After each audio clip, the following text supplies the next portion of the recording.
Dear student, let's try to understand the main differences which exist between behaviorism and cognitivism, which are equally important domains within the learning procedures and learning theories, जो कि आगाज़ सफ़र जहाँ से behaviorism से होता है और जैसे जैसे इर्तकाई मनाजिल जारी रहेंगी हर दिन के साथ या कुछ अरसे तक हमें हर वक्त इंसानी ज़िंदगी का ये खूबसूरती है कि जैसे जैसे वो आगे बढ़ेगी उसमें नई चीज़ें सीखने को मिलती हैं और मिलनी चाहिए और उससे एग्जिस्टिंग नॉलेज में चेंज आती है.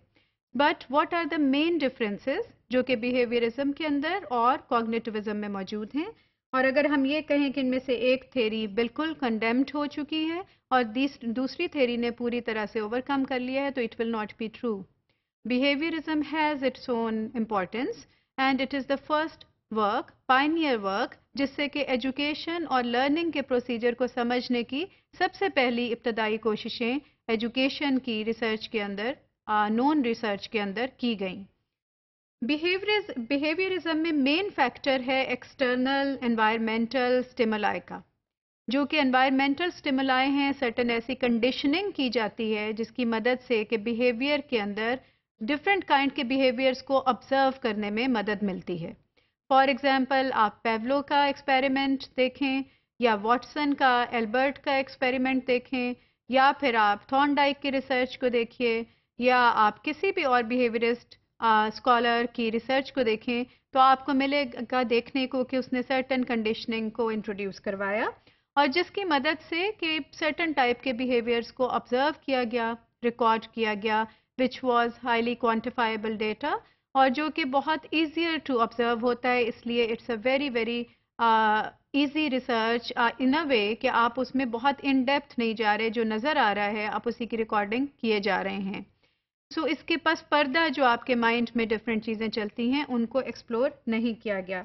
सो environmental stimuli are the main factor. लेकिन क्या अगर वो एनवायरमेंटल स्टिमुलाई चेंज हो जाएं तो बिहेवियर भी चेंज हो जाएगा?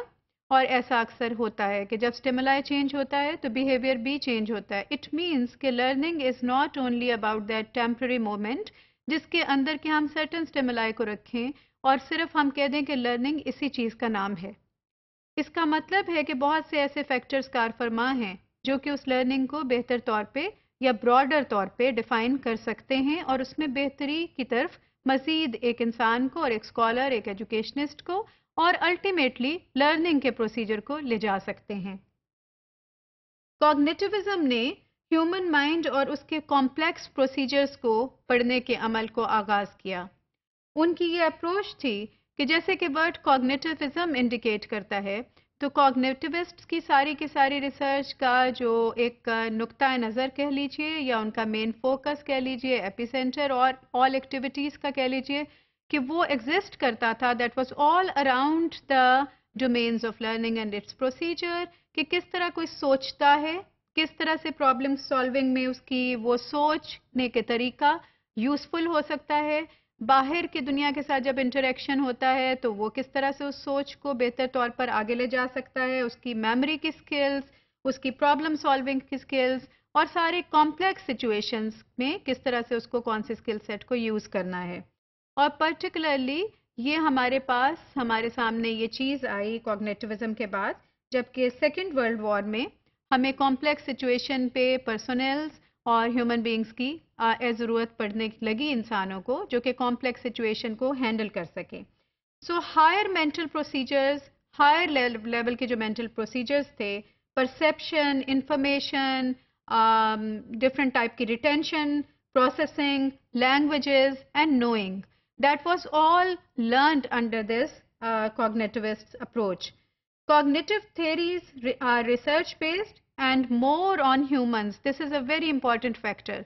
कि behaviorists were doing all the research which was more on animals and cognitivists did all the research which was all on the human beings. So it was a very important factors. And then information processing भी बहुत important थी.